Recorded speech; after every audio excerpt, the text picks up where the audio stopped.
First, the fallout from last night's vote on a private member's motion calling on Parliament to study when human life begins, a move that was seen by some as an attempt to reopen the debate on abortion.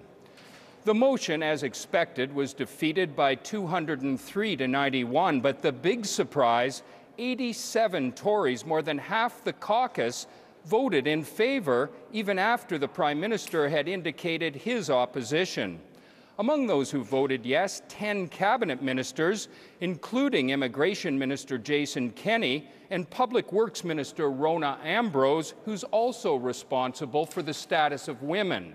Joining me to talk about this, three of our MPs, Stephen Woodworth, who put forward the motion for the Tories, Joyce Murray from the Liberals, and Libby Davies from the New Democrats. Thank you all for being here. That was quite a night last night. And I'll start with you, Stephen, because you started it all. Sure.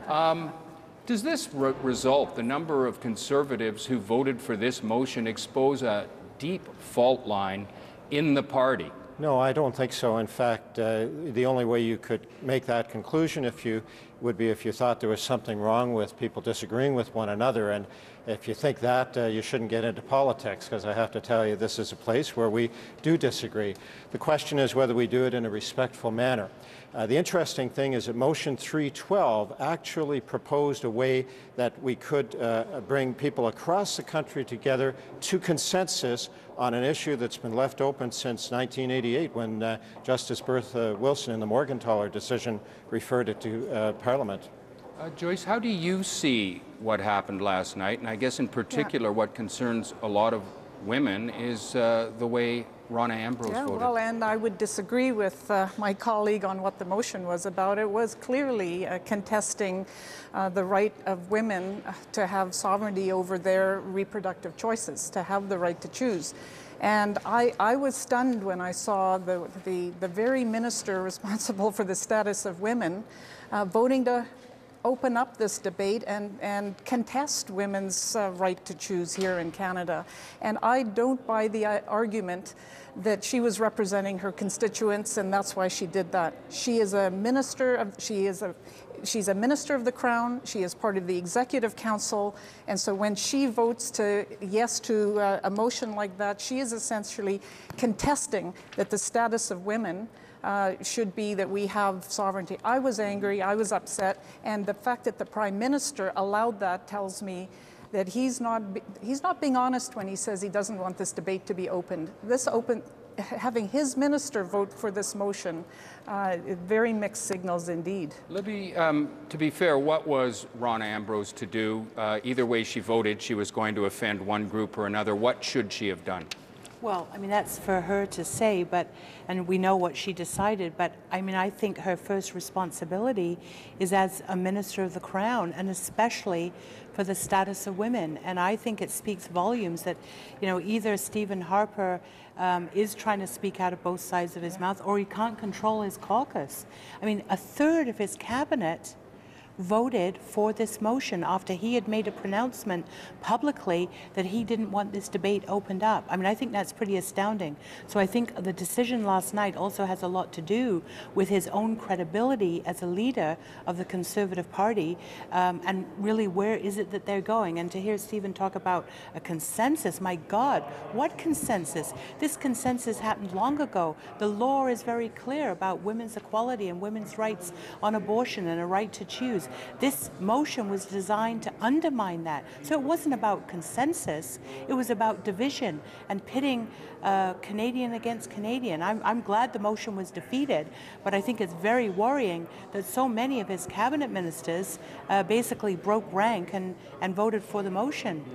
We asked Rona Ambrose to come on the show. She didn't, but we've had some explanation of her stance today. She tweeted, "I have repeatedly raised concerns about discrimination of girls by sex selection abortion. No law needed, but we need awareness." I guess she's claiming her concern was about this problem of people choosing to abort female children in favor of men. May I have a chance to respond? Sure. There's a few things that have been said that need to be challenged. One of them is the notion that women's rights or anyone's rights depend on stripping another individual of their worth and dignity and equality.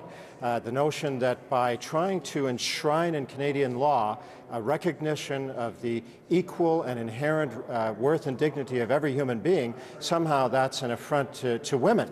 And quite frankly, I think that we all have to take a look at that kind of dangerous thinking. I think it results from a preoccupation with abortion, making people want to depart and abandon our long-held traditions. Even the idea that the Prime Minister should be given a veto over the independence of private members' business just because of a preoccupation with abortion seems very wrong-headed to me. We can't throw out democratic institutions. I mean, you're now debating the motion itself, and this is what is so hugely problematic. This is not about a preoccupation with abortion. This is about a right that's enshrined in law about women's right to control their own reproductive systems. The minister's excuse is pathetic, and I'll tell you, everything in me just kind of wants to reel up here and refute what's being said here, because it wasn't about a consensus, it wasn't about bringing people together, it was about turning the clock back, undermining women's equality and women's rights that is in the law in Canada. And I'll tell you, we're not going to let that go, and we're not going to let the clock be turned back by this Prime Minister or anybody else. To that too. If you start picking one reason that women would lose their sovereignty over their own bodies and have the law tell them what their reproductive choices have to be, if you open that door for one reason, then you've opened that door. And that is not the status of women's rights in Canada today.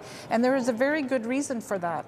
And that is that women die when abortion is illegal. And I've been in a clinic in Haiti where abortion is illegal, in a hospital that had dozens of women who were victims of illegal abortions. I mean, women do make choices whether they can continue with the pregnancy or not. They do make choices depending on whether they feel they have the resources to actually care for that child or not, and that's a historic reality for women. So in Canada, we want abortions to be rare but safe, as another political figure has once said. And what Stephen is contesting here is just going so far backwards to a day when women died from backroom abortions. Stephen's begging to answer, yes. But can you work this into your answer?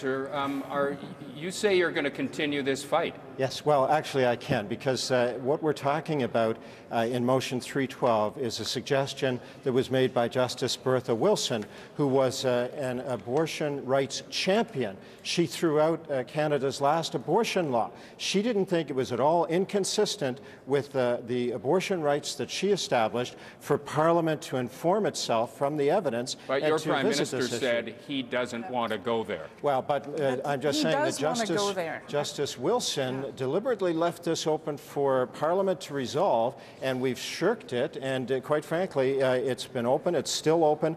I was the only person in Parliament with a plan through an examination of 21st century evidence to bring us toward consensus. And okay, Roger, you know what? I have to cut you off. We've run out of time. I know we're going to talk about a lot about this in the future. Thanks to all three of you for being here. Thank you. Now to another hot topic on